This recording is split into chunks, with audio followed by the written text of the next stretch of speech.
love to make a video about something that is not a cinematic. But in order for that to happen, Riot would need to calm down. And as it stands now, I don't think that's possible. I really want to make a video talking about the lore of Valorant, or at least about all the things we know. And then there is the amazing 6th issue of the Z comic. So that's why I decided to release this video early. It's just so I can finally talk about something else as well. And so, once again, I don't think we really need an introduction as to what we are going to do. We are going to explain all the lore details in the newest cinematic. This time it's about Noxus, and it's titled After Victory. The place we are introduced to here is called Yurtis, which is a Noxian frontier. Looking at the environment here, and considering all the past Noxian missions, I think this is yet another conquest of the north. For the last couple of months, Noxus has been slowly advancing more and more to the north, and I think that's where we are. I think we are far enough north that this is considered Freljord, but it is still closer to Noxus, because the land isn't frozen and the place doesn't really look deadly. You can also notice that this place is under siege, because you can see the siege weapons at the bottom. And the main keep of this town is decorated with a stag head, which is interesting because in the past, during one of Aurelian's stories, he was talking about an ancient nation in central Valorant that had a stag as their symbol. This nation is probably long gone, but there is the tiny chance that these people might be descendants of that ancient civilization. And as the shot zooms in, you can see the stag head falling down. And a nice detail is that in the next shot you can see it falling past the window. Again, by looking around this main keep, it is obvious that this place isn't too far north because it is not really barbaric.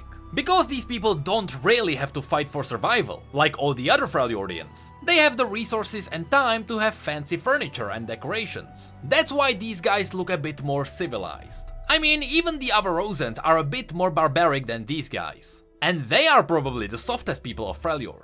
This place also gets a really cool tone from the Skyrim-inspired music in the background.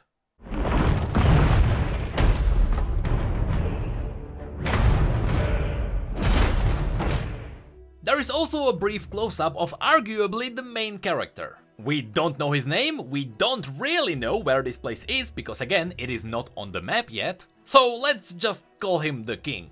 Which may bring up the question, why is there a king in Freljord?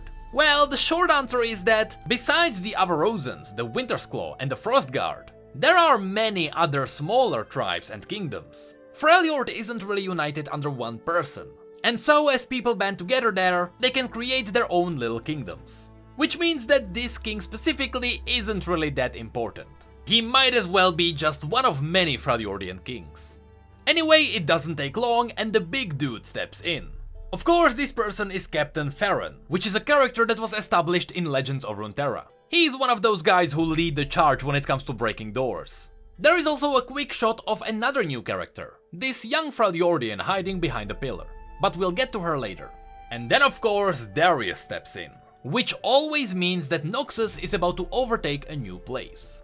In response, the king tries to order his soldiers to hold back the enemy. But if you look at the soldiers, they themselves hesitate whether they are even able to do that. Another nice little detail that I could mention is that as Captain Farron is about to break a man's skull, we get a better view of the decorations in the background. You can see some of the big trophies, like the 2 massive tusks framing the main gate. These could come from pretty much any animal in Freljord, but it really gives you a good idea of the scale of this place. Or rather, the scale of the animals here. Anyway, as Captain Farron pins the man down, Darius steps in and says that it is all over. But what's interesting is that he asks the king to surrender his crown and to end the bloodshed. Normally people would think that Noxians are quite bloodthirsty, and they are the bad guys who just kill everyone. But those of you who actually know the lore are not surprised by the fact that Darius is actually quite a calm guy.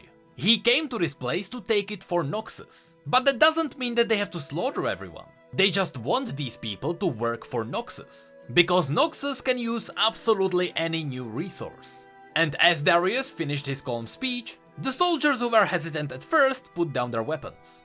In this situation, by doing this they agreed to the Noxian terms, and these guys would probably later become members of the Noxian army. You can even see that Captain Farron steps off of the last person, because again, by letting them live, they have more people for their own army. What is super cool, and this totally surprised me, is that for no real reason at all, Noxians bring in their own pot of molten lava, just so they can get rid of the crown right then and there. They can just bring the crown back to Noxus and then melt it there, but let's be honest, for the purpose of this cinematic, this is way cooler. The king then tries to defend himself. He mentions that the crown is his birthright, that he has royal blood, which again, theoretically, this could be a link to that ancient nation that Aurelian was talking about. With that said, if you look around the interior, there is not a single stag symbol anywhere, so the stag head at the beginning might be a totally random decoration. What is also interesting is that as Farron gets close to the king, and the king gets obviously scared, he mentions that the land also belongs to him, just like his subjects, by which he means the people he rules over. He doesn't see the citizens of his kingdom as people or even followers. To the king, they are just tools and slaves. Because the king is pretty much powerless on his own, Farron just comically snatches the crown from his head. And then we have another shot of the girl sneaking behind a pillar. But again, we will get to her a bit later. Darius then mentions that the king doesn't have subjects anymore. That day, all of them would become citizens of Noxus. They came here to end the reign of kings, and they would give freedom and wealth to anyone strong enough to take it. As the girl was listening to these words from behind the pillar, they seemed to sway her a little bit. And just a little hint as to what is about to happen, you can see a tool laying there next to her, in the hot furnace. And just as Farron is about to drop the crown into the molten lava, the girl runs out from behind the pillar, with the tool in her hand, which is somehow not hot enough for her to not being able to hold it. But regardless, she was brave enough to stab the hot tool into Farron's knee, or behind the knee, I don't know the term, which made him drop the crown. The girl then picked it up, and she brought it back to her king. And this is where the twist happens. The king mentions that his crown returned to him by a slave, who was unworthy to even touch it. To him, this was a sign of gods, a sign that was probably supposed to make the Noxians fear him. The king then says that with this sign, the kingdom belongs to him, and so before Noxus would take it, he would turn it into a graveyard. By which he means that he's going to order everyone to fight the Noxians. And his first subject in this matter would be the slave in front of him. So he ordered her to die for her king. But after weighing the options, the slave refused, which angered the king to a degree where he was about to kill the slave. Was he not stopped by one of Darius's moves, which he probably took over from his brother? Even so, I wonder how heavy the axe was, because to throw it that far, Darius would have to be really strong. Anyway, as the king got pinned to his throne, Darius explained the situation to the slave. Kings demand people to kneel before them, or before their heirlooms and titles. But Noxus wants its people to stand, so they can be forged in the glory shared by all. And then we get a really cool artistic shot of the crown being dropped down in the molten lava. And as it melts, it dribbles down into the slave's sword. Which doesn't really mean that her sword was forged from the crown. I mean, it would be cool. But what this is indicating is that all the crowns and heirlooms that Noxians are melting are being used to forge weapons. That's what Noxus really needs. And here, with the final shot, I should probably tell you who this slave was all along. Because in the middle, we have Darius, on the right we have Captain Farron, and on the left we have the Glory Seeker. This is the character that also first appeared in Legends of Runeterra. Up until this point, it was a seemingly random character, but this cinematic was actually the origin story of the Glory Seeker. I really hope that she's going to have a bigger role in the story later on, because this origin story is really cool. But that's pretty much it for all the things that I can say about the cinematic. The background here is totally a new place. It looks vaguely familiar. I feel like I have seen the castle in the background somewhere, but I don't really know where I saw it. From the weirdly shaped rocks around, this could be either Droon, which is the place where Kled got famous, or it could be Ionia, which means that this is one of the Ionian fronts.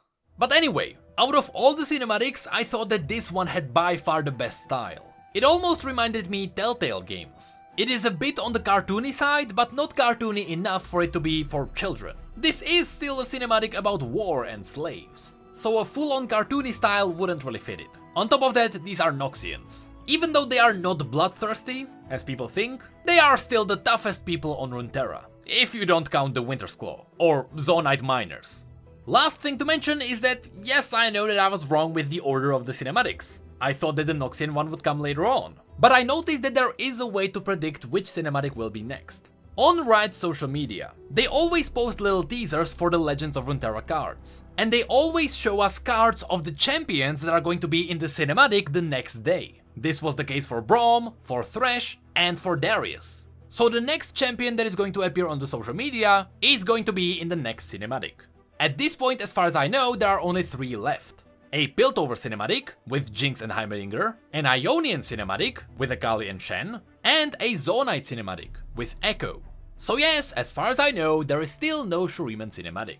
Which is not the only region on Runeterra without the cinematic. I'm sorry for missing Bilgewater last time. But apparently Fizz is going to be in Legends of Runeterra. They couldn't pick anyone more forgettable. Hey, did you know that we have social media and Twitch where we talk about other league facts and stories? And did you know that we have neat mugs and shirts too? The links to all of that will be below. And as always, thank you, come again.